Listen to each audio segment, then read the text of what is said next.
Let's talk about culture change. And today I want to walk you through a 4-step process to do this once you've completed the Organisational Culture Assessment Instrument. So, the steps to change are, firstly, to discuss your findings and reach consensus on the current culture. Secondly, to reach consensus on the desired future culture. To then determine what the changes will and will not mean, and I'll run through some examples of this shortly. And finally, to develop a strategic plan and develop an implementation plan. So I'd like to walk you through now an example of a means/does not means analysis for an organisation who are planning to increase clan and adhocracy culture while reducing their hierarchy and market cultures.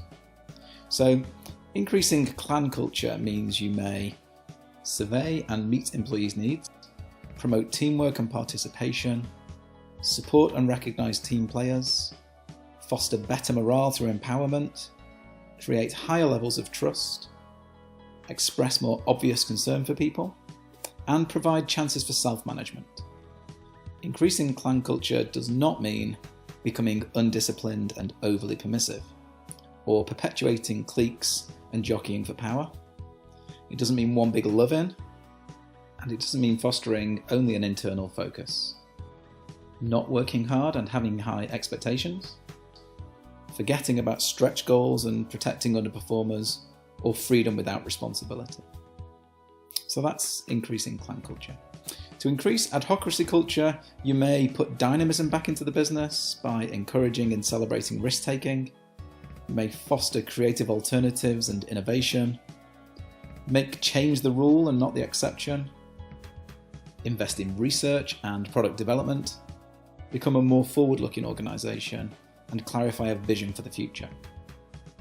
Increasing adhocracy doesn't mean running the business with reckless abandon, disregarding customer requirements, selfishness and self-aggrandizement, missing goals, the latest of everything, taking unnecessary and uninformed risks, and abandoning careful analysis and projections. So that was increasing adhocracy culture. So decreasing market culture means you may concentrate slightly less on centrality of measures and financial indicators, that you stop driving for numbers at all costs, that you focus on key goals, constantly motivate your people, adapt to human as well as market needs, and remember that we still need to make money. It does not mean ignoring the competition, losing the spirit of winning and your will to be number one, nor does it mean missing stretch goals and targets or neglecting the customer. And it doesn't mean missing profit projections and budgets or stop looking at results. So that's decreasing market culture. Decreasing hierarchy culture finally means you may eliminate useless rules and procedures, unneeded reports and paperwork.